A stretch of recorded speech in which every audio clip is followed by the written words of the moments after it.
Friends, to this session of adapter pattern. In this session, we'll try to understand the fundamental of adapter pattern. We will go through the two types by which we can implement adapter pattern. One is the object adapter pattern and one is the class adapter pattern.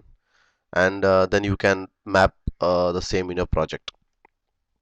So let's first understand what the fundamentals are. They fall into the structural pattern categories. Means what? Uh, as we said, that design patterns are divided into three categories. One is the behavioral, one is your creational, and another is structural. Sometimes in your projects, you want to make architectural decisions where there are structural changes involved to your software architecture. At those times, structural pattern categories will help you to achieve the same.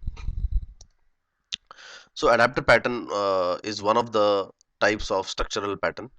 uh, Now let's try to understand what basically it means from a real-time perspective, or what problem does adapter pattern solve. There are times in projects, when you have two classes and they are incompatible because of the interfaces. So adapter pattern helps us to wrap a class around the existing class and makes the class compatible with each other. What does this mean actually?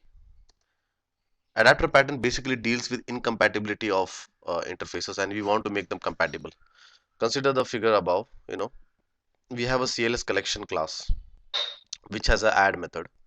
So this add method does nothing. It just adds a string to a list because we have inherited this CLS collection from a collection base. So we have got this list object. Now we have a CLS stack. The CLS stack has a push method. Both of them do the same functionality, but the add and the push are not compatible in terms of interface names. So we want to make them compatible. So this is your problem. So if there are times where you have two classes, okay, and both of these classes have the same kind of signature and same kind of functionality they are achieving, but the names are the vocabularies are different, and you want to make those vocabularies compatible. This is where adapter pattern comes into picture. So as I said, there are two ways of achieving it. One is the object adapter.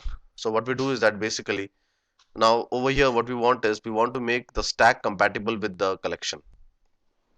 So what we do is that we create a CLS collection adapter, okay, and this is the object adapter way, and we create the object of the CLS stack inside the CLS collection adapter. This is a new class, okay, and what we do is basically we have aggregated this class CLS stack, and we inherit from the main class, that is we have inherited from CLS collection. So we get this vocabulary called as add, and we implement the functionality of the stack object. So the push is now aggregated here. So it's now been housed. This object stack, the obj stack object is now been housed inside this new class. And your method now add is compatible as your collection base add. So this is called as object adapter method. The other way of achieving this, achieving the compatibility is by using inheritance. So what we do is that we inherit from stack, okay, and then uh, we just we have just added a new method called as add, and we call, because now this is a because now this is via inheritance. You can easily access the push method. So I just call the push method here. Now again I have achieved my compatibility with my collection class. When should you use a class? This is the class adapter pattern. When should you use a class adapter pattern and when should you use the object adapter pattern is completely situational.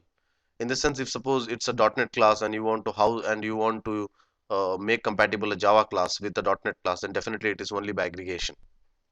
Okay, but if it is within the same programming language, then inheritance can be implemented. So at that moment, if suppose it's a .NET class and you make a compatible other .NET class, then you can use inheritance. So it completely depends, what is the situation. So the only thing is, you should remember is that whichever is the best way, go for it. Means if you think that via inheritance, or the other name for it is a class adapter pattern, if you think that by that you can achieve it, go ahead for it. And if you think that you cannot do inheritance of that class, and you can only create objects, then use the aggregation method and do it.